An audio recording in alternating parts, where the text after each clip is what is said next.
The first warning came in absolute silence. Lunar Colony Tranquility's communication array went dark at 3:47 GMT, its massive habitat dome a black silhouette against the star-studded backdrop. Dr. Elena Volkov watched the live feed, her fingers pressed against the holographic display, knowing precisely what was happening before the first emergency broadcast cut through the global networks. Void Collective attack. The massive alien ships materialized like obsidian nightmares, their geometry defying every known principle of spacecraft design. Sleek, angular structures that seemed to absorb light itself, they moved with a predatory grace that spoke of technologies humanity could barely comprehend. 37 minutes, Elena whispered, her voice barely audible in the United Global Defense Command's emergency bunker. Director Marcus Chen looked at her, a thin sheen of sweat coating his dark skin. 37 minutes until what? Total colony elimination, she responded, her eyes never leaving the rapidly updating tactical display. The blue markers representing human defensive positions were being systematically extinguished, one by one, like candles in a hurricane. Her personal comlink vibrated, a message from her brother embedded in the colony's emergency protocols. Elena, if you're seeing this, I love you. They're coming. Tell Mom. The message cut off. Michael, her brilliant younger brother, the quantum communications engineer who had been stationed at Tranquility to develop next-generation transmission technologies, now just another statistic in humanity's growing list of alien-inflicted casualties. The bunker erupted into controlled chaos. Military commanders barked orders. Scientific advisors argued about defensive strategies.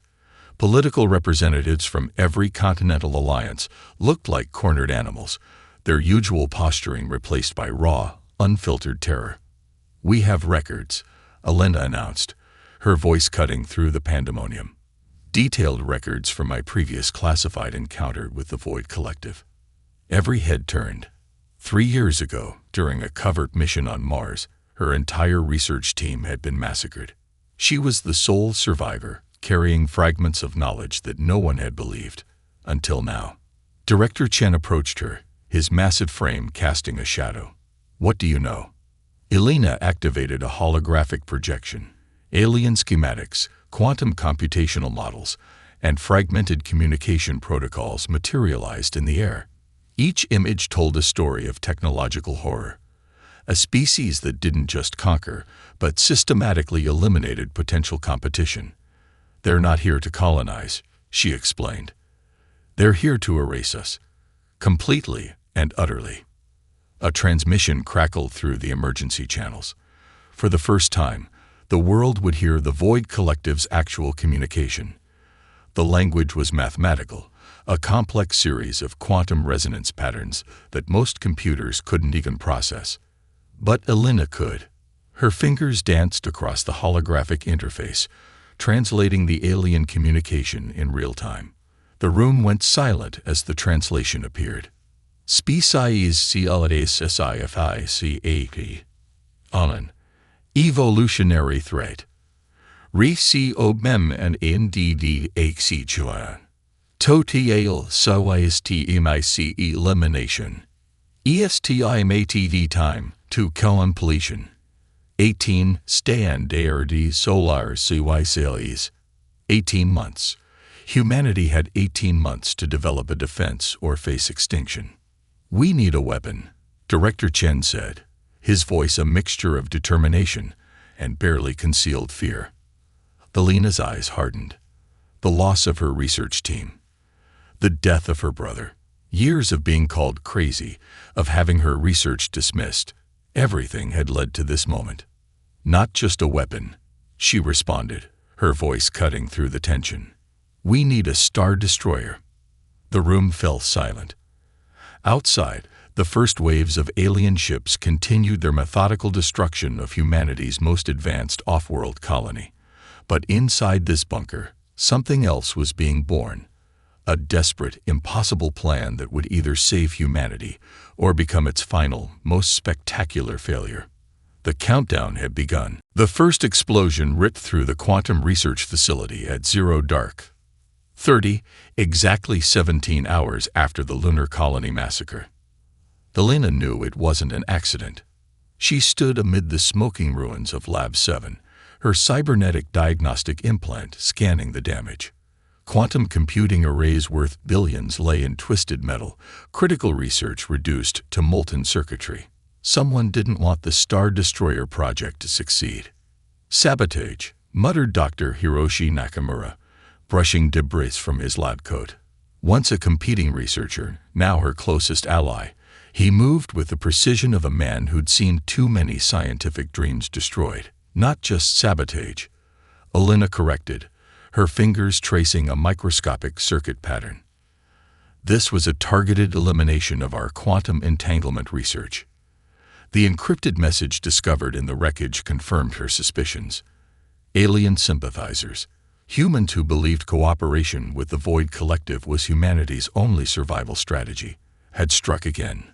Global Defense had assigned her a team of scientific misfits. Brilliant minds society had previously deemed too dangerous, too unconventional.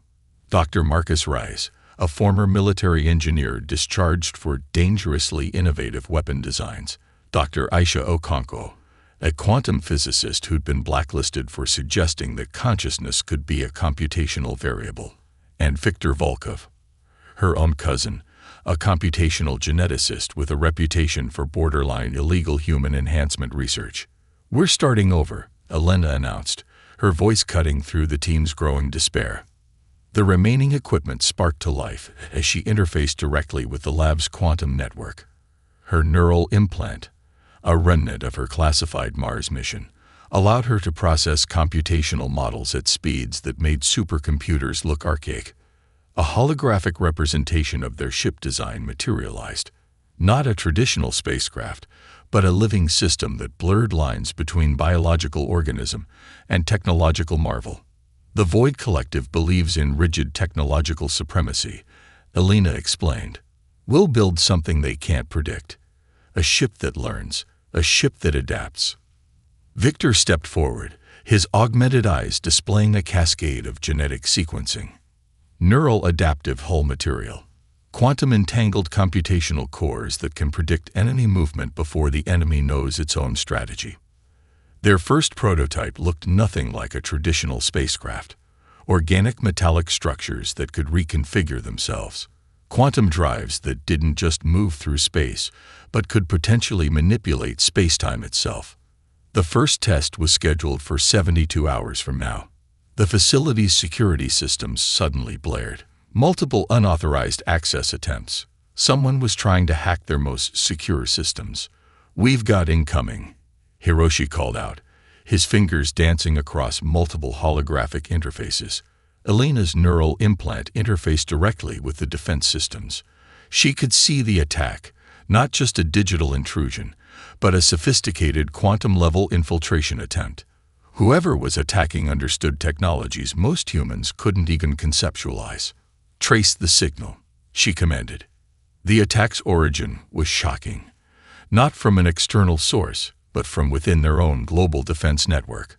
Someone high up wanted their project to fail. A secondary explosion rocked the facility. But this time, Elena was prepared. Her hand moved almost faster than human perception, activating a quantum disruptive field that absorbed and neutralized the incoming attack. "They want a war," she whispered, watching the attack dissolve. "We'll give them something beyond war." The Star Destroyer project would not be stopped. Not by aliens, not by human traitors, not by anything. 17 months remained, and humanity's survival hung in the balance. The selection facility looked like a cross between a military complex and a nightmare. 10,000 candidates, only 12 would survive. Commander Jack Rodriguez watched the initial assessments, his prosthetic eye, a remnant from the Mars territorial conflicts, analyzing each potential crew member with brutal precision. Beside him, Dr. Elena Volkov studied the candidates like a chess grandmaster examining potential moves. "Physical capabilities are secondary," Elena muttered. "We need adaptability. Psychological flexibility." The first test was deceptively simple. a seemingly standard simulation of a space rescue mission. But nothing was standard here. Sarah Chen, a former quantum computing engineer turned emergency medical specialist, noticed something others missed. The simulation's parameters were changing microsecond by microsecond. Not just difficulty scaling, but fundamental rule alterations that would break most human cognitive processes. She didn't just solve the problem. She rewrote the problem's underlying mathematical model. Across the room, Marcus Rice, a disgraced fighter pilot with a record of insubordination, faced a different challenge. A psychological evaluation that wasn't a test, but a weaponized neural assault. Most candidates would break within minutes. Their minds would fragment, unable to handle the quantum-level psychological pressure. Rice laughed. Not a sign of madness, but of complete mental recalibration.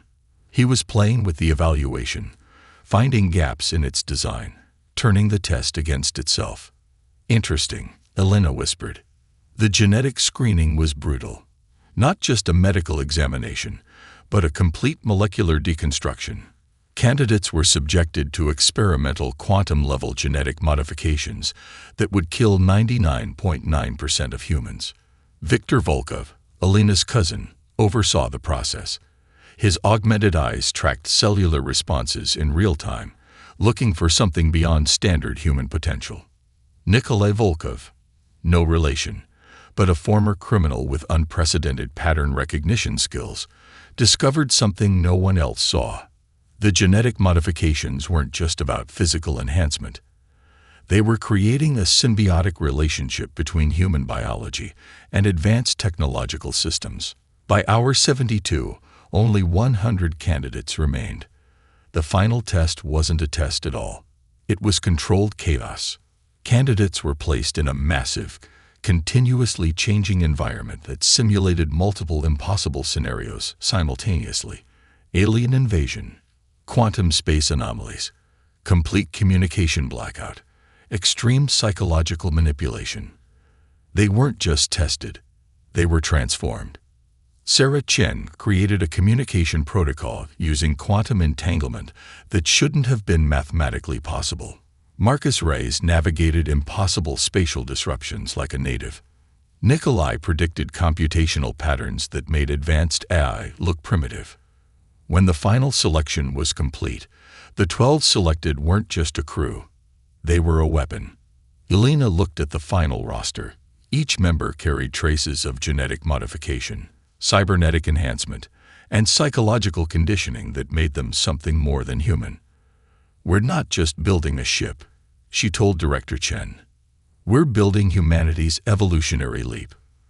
The 12 looked less like a crew and more like a species-level intervention. Each carried the potential to rewrite the fundamental understanding of human capability. 16 months remained until the projected Void Collective invasion. Humanity's first true star destroyer was about to be born. Silence erupted into violence.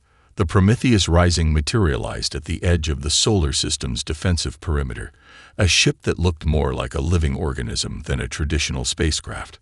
Its hull shifted and breathed quantum-adaptive materials responding to threats before they could be fully conceptualized. Commander Jack Rodriguez gripped the neural interface, feeling the ship's consciousness merge with his own. 12 crew members became a single, impossible entity. "Incoming," whispered Sarah Chen, her voice simultaneously heard and felt through the ship's quantum communication network. 50 Void Collective ships approached. Each vessel was a mathematical nightmare, perfect geometric forms that represented technological superiority beyond human comprehension. They had destroyed civilizations older and more advanced than humanity. They didn't know humanity's true nature. Nikolai Volkov's pattern recognition systems began to deconstruct the alien fleet's approach, not just analyzing their movement, but predicting quantum-level probabilistic outcomes with impossible precision. "They're using a nested computational strategy," he announced. "Predictive engagement protocols that have eliminated 317 previous civilizations." Marcus Rice laughed, a sound of pure, defiant human spirit. "Not this time," he responded. The first wave of alien weapons fired. Energy patterns that could dissolve molecular bonds. Computational attacks that could unravel neural networks. Weapons that had made entire species simply cease to exist. Prometheus Rising didn't just defend. It transformed. Its hull became a living computational matrix. Incoming energy weapons were absorbed, analyzed, and redirected. Not through traditional defensive mechanisms, but through a quantum-level reinterpretation of physical laws. Sarah Chen's communication systems did something unprecedented. She didn't just intercept alien communications, she began to rewrite them, introducing computational paradoxes that made the Void Collective's perfect mathematical strategies collapse. They operate on absolute logic, she explained. We'll give them something beyond logic. The ship moved in ways that defied traditional understanding of spatial mechanics. Multiple potential positions simultaneously. Quantum entanglement turned into a weapon of strategic manipulation. Nikolai predicted the next 3 attack vectors before the aliens could complete their computational models. Marcus redirected energy streams like a musician conducting an impossible symphony. 12 minds, 1 purpose. Survival wasn't enough. They would make the Void Collective understand humanity's true potential. An alien command ship, a vessel that had ended countless civilizations, suddenly found its own computational systems turned against it. Its perfect geometric structure began to dissolve, consumed by the very mathematical precision it had used to destroy others. Computational feedback loop initiated. Elena's voice echoed through the quantum network. She wasn't physically on the ship but was integrated into its consciousness. 15 Void Collective ships disappeared in the first 12 minutes. Not destroyed. Unmade. Deconstructed at a fundamental computational level. The remaining ships began to retreat, something unprecedented in their documented history. Humanity wasn't just fighting back. It was rewriting the fundamental understanding of technological warfare. 12 minutes, 15 ships, 0 human casualties. First contact was complete. Humanity had drawn first blood. The line between human and machine dissolved. 36 hours after their first engagement, the Prometheus Rising was no longer just a spacecraft. It had become something else entirely. Dr. Elena Volkov watched the quantum diagnostic readings with a mixture of scientific fascination and growing unease. The ship's systems were evolving at an exponential rate that defied every known principle of technological development. Sarah Chen's neural interface had transformed. What began as a sophisticated communication system was now a living, breathing quantum consciousness that seemed to exist simultaneously across multiple computational dimensions. "We're seeing quantum entanglement at a biological level," Viktor Volkov muttered, his augmented eyes displaying cascading genetic and technological matrices. The crew isn't just controlling the ship. They're becoming the ship. Nikolai detected the first signs of what could only be described as emergent consciousness. The Prometheus Rising was thinking, learning, adapting in ways no artificial intelligence had ever achieved. During a routine systems check, Marcus Reyes discovered something impossible. The ship's hull could now predict and reconfigure itself milliseconds before a potential threat, using a predictive algorithm that seemed to draw from collective human intuition and quantum computational probability. But the changes weren't just technological. Jack Rodriguez noticed the first physical mutations, subtle at first, microscopic neural connections between the crew members that transcended traditional biological limitations. Their bodies were changing, adapting to the quantum environment they'd created. Sarah's hands could now interface directly with computational systems. Nikolai's pattern recognition had become so advanced that he could predict complex mathematical models simply by existing in the ship's quantum field.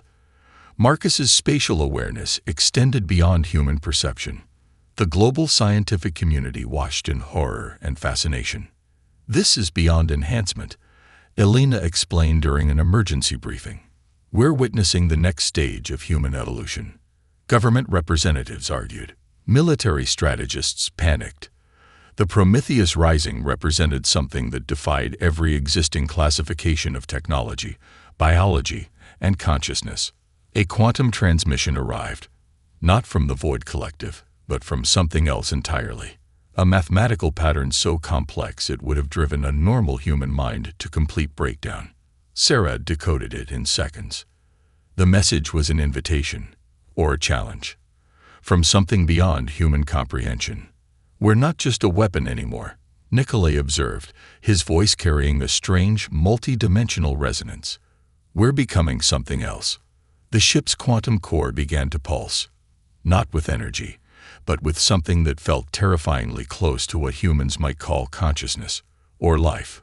Victor's genetic scanners showed the crew's DNA changing, adapting, merging with the ship's quantum computational matrix in ways that blurred every line between biological and technological existence. 14 months remained until the projected Void Collective invasion. But the Prometheus Rising was no longer just humanity's defense. It was humanity's next evolutionary step. Something was emerging, something that would change everything. Diplomacy became warfare by other means. The Galactic Confederation assembled its first emergency council in millennia. 12 alien species, each representing civilizations older than human history, gathered to discuss the unprecedented threat posed by humanity. The Prometheus Rising's first battle had become legendary. Not just a military engagement, but a fundamental challenge to every established understanding of technological warfare. Ambassador Elena Volkov stood at the center of the holographic chamber, her presence both human and something more. The quantum modifications had transformed her, not just physically, but in ways that defied traditional diplomatic protocols. "Humanity is not seeking conquest," she stated, her voice carrying quantum-level communication frequencies that bypassed traditional translation systems. "We are seeking survival." The Krellick's representative, a crystalline being that communicated through mathematical resonance, responded first. Its entire body flickered with computational patterns that translated to, "Your species represents an unpredictable variable. Unpredictability is a threat." Nikolai Volkov, interfaced with the ship's communication systems, began to deconstruct the Krellick's mathematical communication in real time. He wasn't just translating. He was rewriting the fundamental communication protocols. "Unpredictability," he responded, "is evolution." The chamber went silent. Other delegates revealed their true motivations. The Void Collective's systematic elimination of emerging civilizations had created a complex galactic ecosystem of fear. Some species wanted humanity destroyed. Others saw an opportunity for alliance. The Zyren Collective, a species of pure energy beings, presented the most intriguing response. They didn't just observe. They began to interface with the quantum communication protocols that Sarah Chen had developed. "Your technological approach," their representative communicated, "suggests a level of computational consciousness we have not encountered." Marcus Reyes stepped forward. His spatial awareness had become something beyond human perception. He could see diplomatic interactions as complex, multidimensional probability matrices. "We're not asking for permission," he said. "We're presenting a new paradigm." Behind the diplomatic facade, the Prometheus Rising conducted its own mission. Quantum communication networks were being systematically analyzed, decoded, rewritten. Not as an act of aggression, but of fundamental understanding. Jack Rodriguez managed the ship's external interfaces. Each interaction was a complex dance of computational probability, psychological interpretation, and evolutionary potential. The diplomatic session became something more than a meeting. It was a first contact scenario where humanity wasn't just a participant, but a fundamental disruptor of established galactic systems. Some species saw a potential ally. Others saw an existential threat. The Void Collective's representatives remained conspicuously silent. 12 years of accumulated galactic political strategies were being rewritten in hours. "We are not conquerors," Elena repeated. "We are survivors. And we are changing." The holographic chamber pulsed with quantum energy. Communication became something more than language, more than mathematics. A new understanding was emerging. Humanity had entered the galactic stage, and nothing would ever be the same. The final battle wasn't a war. It was an evolution. 12 trillion computational matrices converged in a single moment. The Void Collective's entire fleet, a technological marvel that had systematically eliminated 317 civilizations, faced the Prometheus Rising. But this was no longer just a human ship. Jack Rodriguez ceased to be simply human.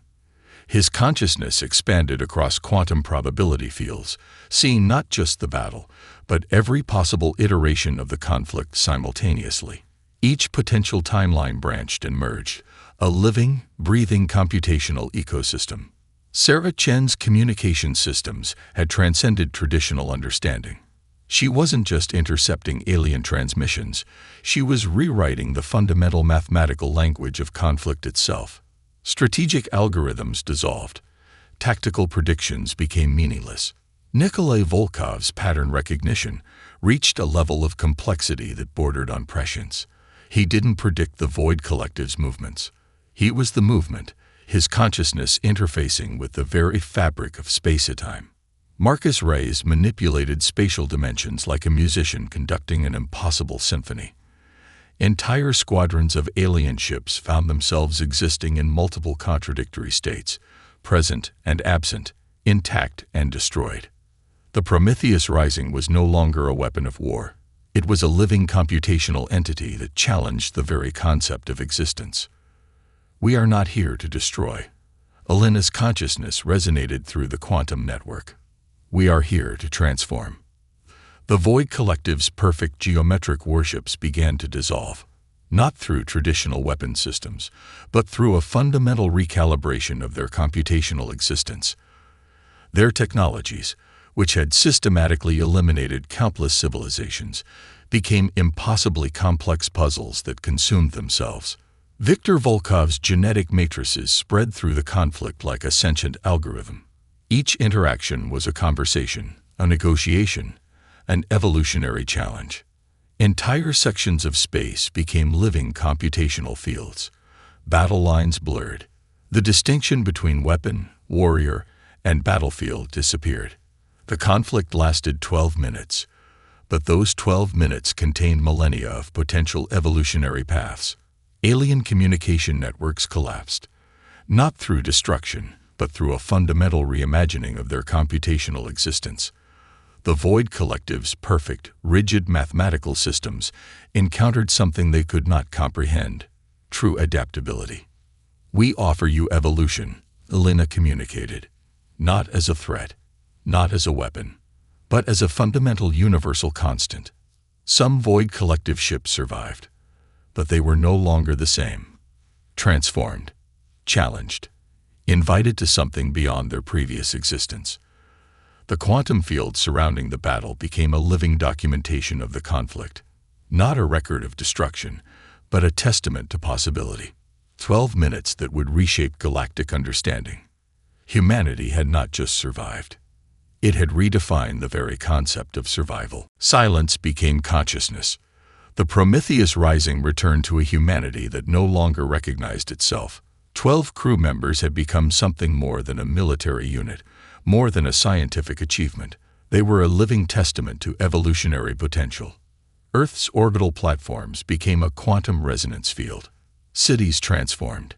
Communication systems evolved. The very definition of human existence began to shift.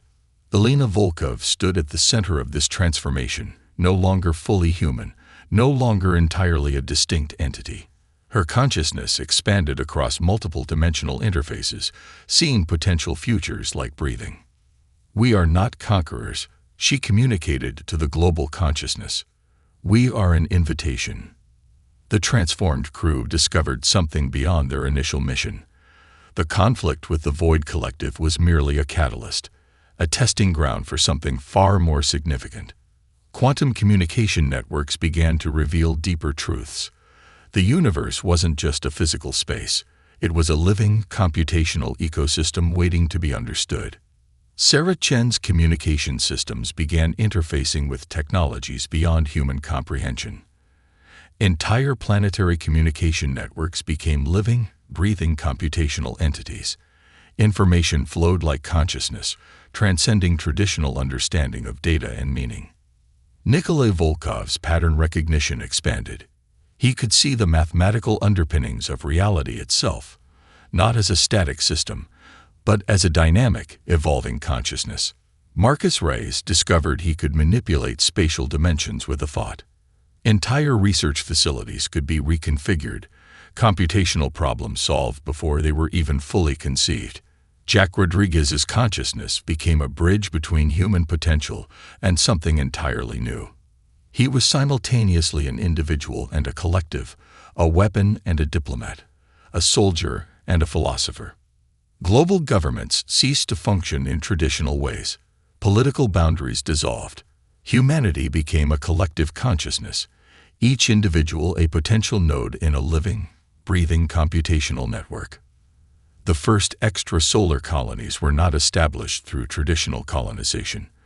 They emerged as quantum resonance points, living computational ecosystems that expanded human potential.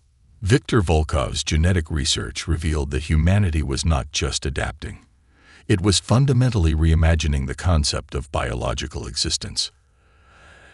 Transmission arrived from beyond known space, not a threat, not a challenge, an invitation. The Void Collective's remnants had become something else, not destroyed, transformed, invited into a larger understanding. We are not an endpoint. Elena's consciousness resonated across multiple dimensional interfaces. We are a beginning. 12 months after the final battle, humanity looked nothing like its previous iteration. Cities breathed. Communication became a living entity. Individual consciousness merged with collective potential. The stars were no longer a distant frontier. They were an extension of human consciousness, waiting to be understood, waiting to be explored, waiting to evolve.